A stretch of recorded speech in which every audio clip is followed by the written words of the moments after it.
CNN.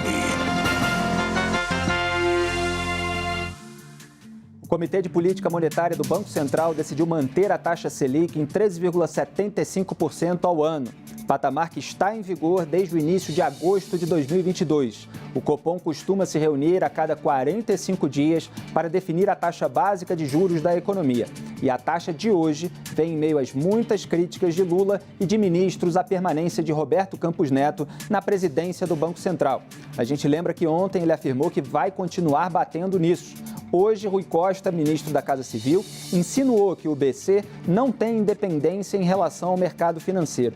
Raquel Landim, portanto, Campos Neto redobrando a aposta na taxa de juros a 13,75%. A gente lembra que é um patamar que também foi alcançado no governo Bolsonaro, não é inédito para o governo Lula. Houve o adiamento anunciado ontem pelo Lula da apresentação do novo arcabouço fiscal para depois da volta da viagem à China. Havia uma especulação de que se fosse detalhado esse arcabouço antes, o quanto antes, poderia resultar numa queda dos juros nesse anúncio feito agora pelo Copom, mas tudo isso deve ter pesado para a manutenção da taxa.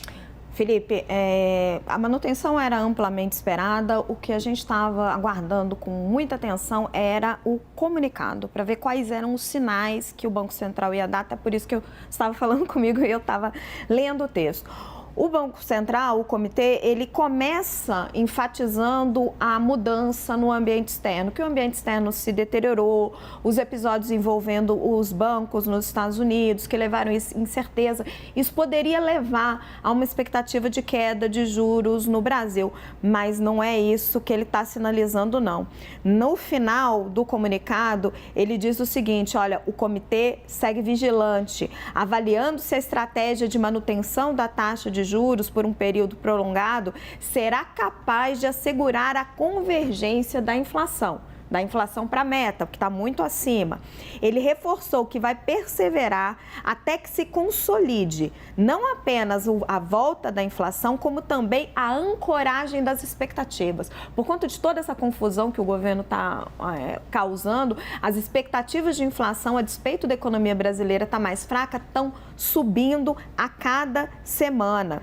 E aí ele diz: o comitê enfatiza que os passos futuros da política monetária poderão ser ajustados e que não hesitará em retomar o ciclo de ajuste caso o processo de desinflação não transcorra como o esperado. Então, o que o Campos Neto e os outros 8 diretores estão dizendo? Eles estão dizendo o seguinte: olha, eu estou mantendo essa taxa, mas se a inflação continuar a aumentar, eu posso voltar a subir.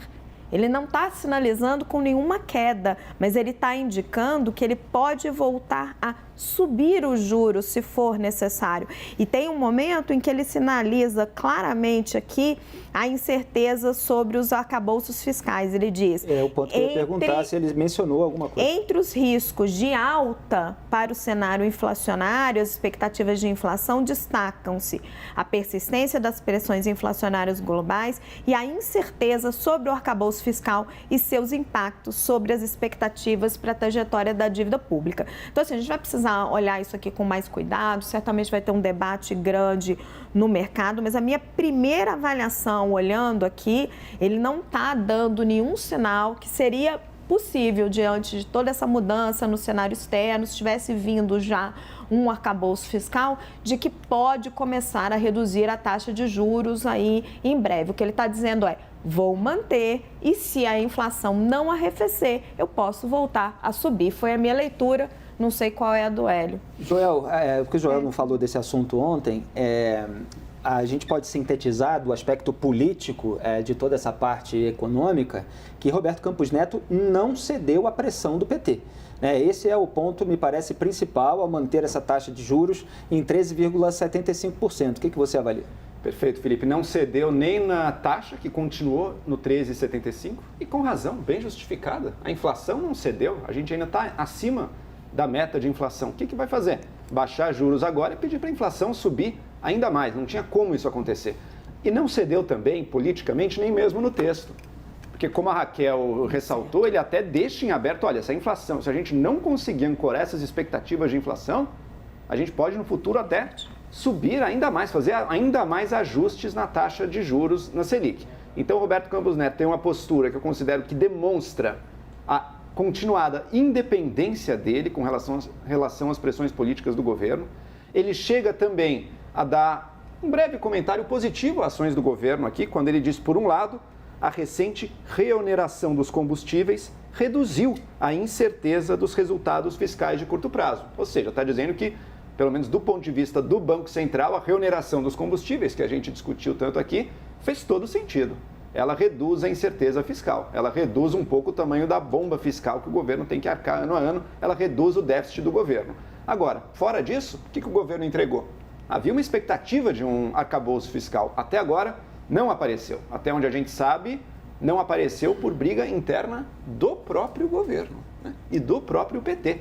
Então, quanto mais o governo demorar para isso, pode reclamar do Banco Central, pode falar mal do Roberto Campos Neto, pode citar economista, prêmio Nobel. Sempre que eu vejo a esquerda falando economista, prêmio Nobel, eu já penso, o que o Stiglitz falou dessa vez? Batata, estava o Stiglitz lá comentando sobre os juros, que são um homicídio num país como o Brasil. A inflação está aí. Você vai fazer o quê? Sempre repito, temos um exemplo de um país que resolveu seguir esse caminho. Baixa os juros, não tem nada a ver com a inflação, pode baixar a taxa de juros. É a Turquia. A Turquia é o exemplo que mostra o que aconteceria se o Banco Central fizesse o que o PT quer que ele faça. É inflação a 100%. Acho que não é isso que ninguém quer. Só para completar, que a gente vai voltar depois, mais tarde, a esse assunto, Raquel, foi mais duro do que eu esperava? O tom... Então, estou começando a receber as primeiras avaliações dos economistas e a primeira repercussão que eu recebo, que está em linha com o que eu também li aqui muito rapidamente. Foi mais duro que o esperado, subiu a projeção, falou da desancoragem das expectativas e ainda manteve que pode subir os juros se precisar.